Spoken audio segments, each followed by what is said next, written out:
Assalamualaikum warahmatullahi wabarakatuh. Perkenalkan, nama saya Deli Secara Madani, perwakilan dari kelompok 1. Izin menyampaikan tentang iklan Samsung di negara Amerika Serikat dan di Indonesia.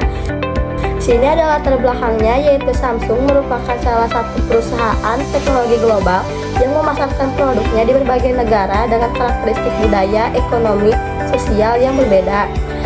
Iklan sebagai bentuk komunikasi pemasaran harus disesuaikan dengan konteks pasar agar pesan yang disampaikan dapat diterima dan dipahami oleh konsumen secara efektif.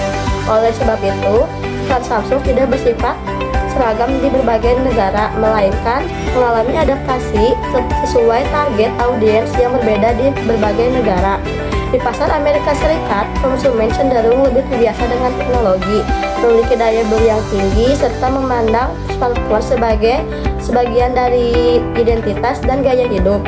Sementara di Indonesia, smartphone lebih diposisikan sebagai alat pendukung aktivitas sehari-hari dan simbol konektivitas sosial. Hal ini merupakan perbedaan pendekatan, pesan, gaya visual, dan penelitian figur dalam iklan Samsung di kedua negara tersebut.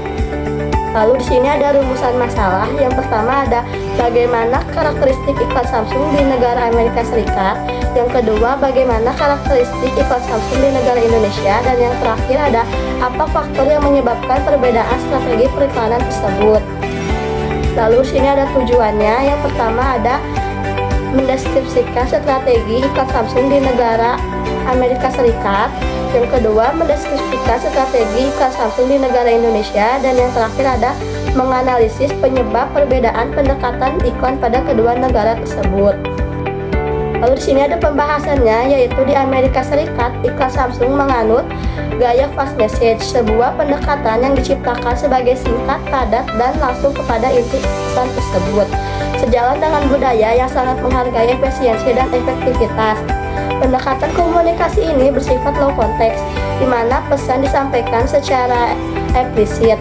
Iklan di sana cenderung menonjolkan gaya hidup, kreativitas, dan identitas personal, didukung oleh visual yang modern dan minimalis, seringkali menampilkan selebrita global dan atlet.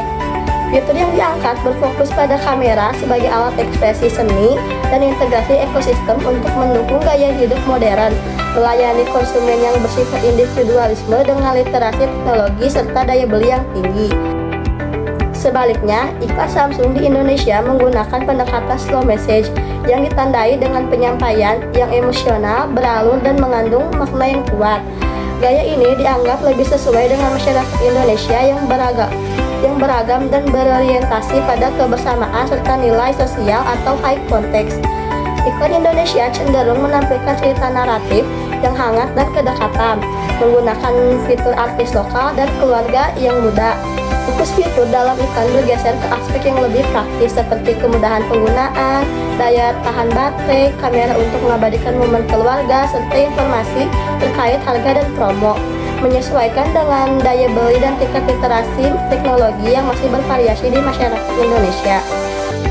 Lalu di sini ada strategi Amerika Serikat pendekatan fast message atau low context. Yang pertama ada fokus pada iklan, yaitu menonjolkan gaya hidup, kreativitas, dan identitas personal.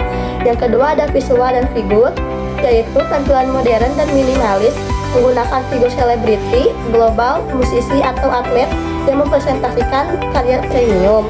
Lalu ada fitur utama, yaitu berfokus pada kamera sebagai alat ekspresi seni dan integrasi ekosistem untuk mendukung produktivitas.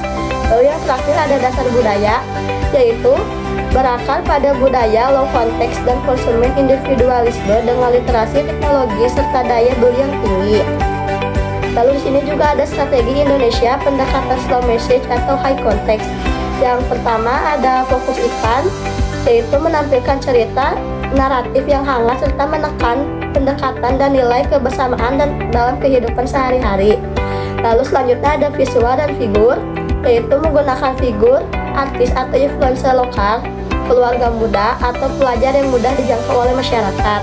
Lalu ada fitur utama, yaitu lebih menekankan pada kemudahan penggunaan, daya tahan baterai, dan kamera untuk mengabadikan momen keluarga, serta informasi terkait harga dan promo. Lalu yang terakhir ada dasar budaya, yaitu sesuai dengan budaya high context, di mana komunikasi mengandalkan konteks dan simbol sosial, serta konsumen yang lebih berorientasi pada nilai sosial. Lalu yang terakhir ada kesimpulannya, yaitu Samsung melakukan adaptasi strategi periklanan sesuai konteks budaya dan karakter konsumen.